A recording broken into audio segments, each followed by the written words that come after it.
Barbara Pravi qui frôle donc la victoire, la chanteuse qui a été félicitée sur Twitter par le président de la République. Emmanuel Macron qui a tweeté à minuit 50 précisément un grand bravo et merci de réaliser ce rêve fou d'une petite fille aux yeux noirs. Je vous promets, je vais faire attention de ne pas me pencher pendant l'émission parce que je ne sais pas lequel des trois serait ensuite coupable de non-observation. Une victoire entachée par une vive polémique sur les réseaux sociaux. En cause, cette vidéo filmée au cours de la soirée. Le groupe dément avoir consommé de la drogue en plein direct. Je ne sais pas si c'est une mauvaise blague ou s'il est en train de sniffer, soyons clairs. J'espère, il peut aussi, voilà, j'attends de voir les explications.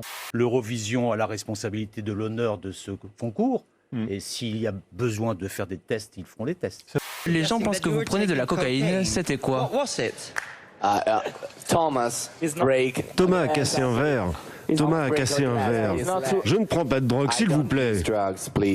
Quand deux mondes que tout oppose se rencontrent. Bonjour, comment vas-tu? Et vous-même? Ambiance décontractée entre le président et les deux youtubeurs dès le début de la vidéo. Vous faites pas ça, vous? Qu'est-ce que vous faites? Des mouchoirs sur mes aisselles. Kylian Mbappé, c'est moi qui m'occupe de sa carrière. Et donc, Kylian Mbappé va quitter le PSG dans les prochaines semaines pour l'Olympique de Marseille. Quel est le risque? Parce que vous sortez des codes, des discours convenus. Il y a une forme d'inconfort qui peut être apporté par la manière dont les questions sont posées, les thèmes qui sont abordés, les anecdotes qu'il faut raconter. Ce serait un des transferts les plus énormes du foot. Ouais. Ce serait le plus gros transfert. Et puis le mercato et toutes ces notions médiatiques. Énorme. Je sais pas quand on diffuse la vidéo, ça fonctionne pas. C'est que si l'objectif, c'est d'amuser, c'est le destin de la France qui est en jeu.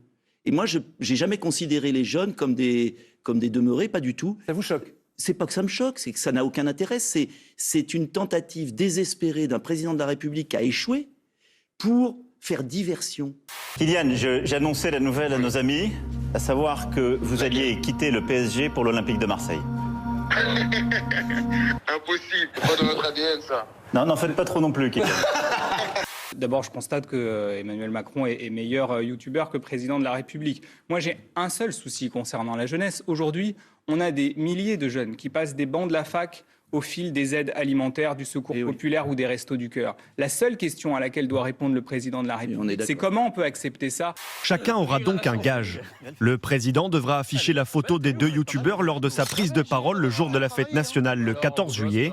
Eux prendront place dans l'un des avions de la patrouille de France. Moi, je regarde le bilan de Macron. Je me moque de savoir comment il communique. Voilà. Et le bilan de M. Macron, pour moi, les Français l'ont compris. Après, il peut l'expliquer sur TikTok, YouTube ou je ne sais quoi. Je pense que les Français l'ont jugé. Je trouve normal que dans la période de crise sanitaire majeure que nous traversions, le président de la République incite les youtubeurs à prendre ce sujet à bras-le-corps et diffuser des messages permettant aux jeunes... Vous pourriez faire, vous, ce genre d'exercice avec des youtubeurs? Moi, peut-être que je l'aurais fait, oui. Une partie des 2 millions d'habitants de Goma quittent leur ville, souvent à pied, sous un ciel rouge et dans une odeur de soufre. La vidéo de 36 minutes se termine par un concert du groupe de métal Ultra Vomit dans le jardin de l'Élysée. Une coulée de lave du volcan Nyiragongo descend sur la ville située à l'est du Congo. Aéroports et habitations sont touchés. L'électricité a été coupée dans certains quartiers. Alors bientôt la vidéo de Jean-Yves Le Drian, peut-être avec McFly et Carlito.